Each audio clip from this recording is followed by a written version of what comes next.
KUGAN, CASSIUS, IFL TV, MCK Global in Newcastle here. I'm joined by Peter Fury.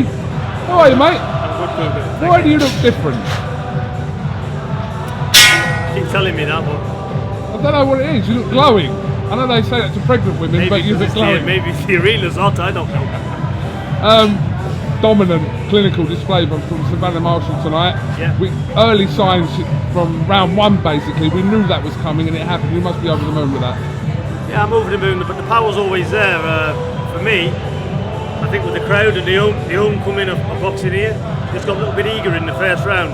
You know, when you come back, I just told her to stay calm, get the range with the jab. And as the rounds was going on, she started really finding the range, and it was a matter of time, as you said. In your opinion, as fight by fight, are you seeing improvements from your side as each fight goes on? I am seeing improvements, variety of shots. We've all got things to work on, but I'm very happy with it. But for me, she's just got to be a little bit more switched on early on, and she's got to find the range with the jab better. She was missing. She was putting the right hand over and missing with it, because it's just that little bit of eagerness, you know, because all big punchers have it.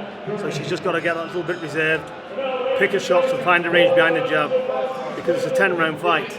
So she's going about her business early. So she really needs to take her time, because she wants that big knockout. She's trying to impress this home crowd. Of course. So there's all that involved, but she can seriously, she's ready. I spoke to Eddie, and he's going to get her, I think he's going to get her a world title next. Every time Savannah fights, she gets like thrown these questions about Claressa Shields all the time. It must become a bit repetitive and a little bit boring, but is that fight going to happen in the next sort of 6 to 12 months, in your opinion? Yeah, I think it will, but for me, I want Savannah to get world titles. And I want before she fights Shields? Before she fights. Yeah. So I'm looking at, there's 2 world champions in her weight, and we'll take one straight after the other, as far as I'm concerned. Yeah. So if Eddie can make them fights, we'll take them, take either one. So that's the next step for Savannah. It's encouraging, obviously off the back of a display like that, to now be targeting something like a world title is very positive, Peter. Well, it is, you know, she's had 8 fights, and like I said, women's boxing is not like men's boxing. So she's quite experienced as well. You know, she's been in the rounds, but her power is phenomenal. For a woman, she can seriously punch. Yeah. And that girl, she was durable, tough. But she was like taking her apart with the punches. Yeah. So she's very exciting to watch as well. Just want to move on to your boy, Hughie, who I believe will feature on the Monaco card at the end of November now. What kind of opponent are we looking for that show, Peter? I got offered an opponent who was like 12-0. Never heard of him, so wasn't really interested in it. So we just want somebody who's decent for Hughie, getting back in there, and we're just going through opponents now. I mean, look, obviously, after this one in Monaco, ideally, what is a good fight for Hughie, in your opinion, as in name-wise? We know he's at that level now where he could literally be fighting anyone. He just obviously fought Povetkin, so he could be fighting anyone. But ideally for you, what's a name that kind of appeals to you after this Monaco show? I would like Hughie to have a devastating performance where he needs what he needs to correct, and that's what we're working on. And I would like Hughie to, I'm going to speak to Eddie and speak to obviously the team and everybody, and I'd like him to have a rematch with Povetkin. Really? Yeah. Yeah, I'd like him to start rematching all the ones he's lost to. Yeah. Because these guys ain't beating Hughie, he's beating himself by not doing enough. Yeah. You know, it's what he's doing in there. So they're not too good for him, they're not above him, it's what he's doing himself which is causing him to have the problem. So I think we're rectifying that problem, but you will see some massive changes with Hughie when he steps in the ring again. Yeah. It won't be the same boxer you've seen. Povetkin's having a radical change. Really? Yeah. Okay.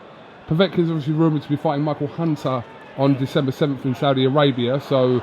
Well, if he comes through that, yeah, maybe Eddie can get the rematch on. Yeah. Because I'd like that fight. Hughie's got to fight next year after the 30th anyway, isn't he? Of course he is. Yeah. He's going to be active. Yeah. So after the Monaco fight, he's in for the big fight, Hughie. It's not because he needs to build up again. We're just going to get him ready in the gym, and I believe he's ready. He's going to be, well, let's see. Talk's cheap. Of course. Let's see what comes on the 30th. And we know you're not on about for talk. You like to see kind of actions ahead of anything else. Yeah, exactly. It's what it is, isn't it? There's no pantomime here. No. Gets on with it. No frills, Peter Fury. You just say it how it is, and you're very like what people kind of is refreshing about you, shall we say, is that good performance or bad performance, you'll just tell it, whether it's your son or not. You're going to tell it exactly how it is. Yeah, look, if you shit, it's shit, innit? Yeah. Can't turn shit into diamonds, can you? So that's what it is. Everybody has bad performances. Look, I'm very happy with Hughie. Yeah, he's never been off his feet. He's been hit with some heavy shots. Yeah. And With big punches. And he's walked straight into him. Yeah. He walked right through him. You know, Eddie said to me after the last fight, he went, Jesus, he said, he's just taking it, looked like he's taking his head off. So this kid is a serious talent. And like I said to him, I've had chats to him after, and he said, it's frustrating for me, Dad, he said, because I can see the openings, they're not really above me, he said, I'm not hit by them. So it's just what he's not doing himself, but we're working on it. And I believe we could have solved the Rubik's Cube with Hughie, because he is a Rubik's Cube. It's hard to get through. He's just pointing him in that direction and he goes.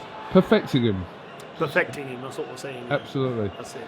Okay, Peter, thank you very much. Congratulations on a good win for Savannah. Let's hope she obviously steers herself towards the world title, and then, back out in Monaco at the end of next month, and then we'll see what happens after that. Yeah, big shout out to Eddie Hearn, MTK Global, Hennessy Sports, and let's get going That's again. been your team, hasn't it? That's your team. That's my team to the end, yeah. Yeah. We're here, let's get going. Peter, thank you very much as always, and hopefully we'll catch up with you in Monaco next. Good to see you, Kugan. Top man, thank you very much. Yeah.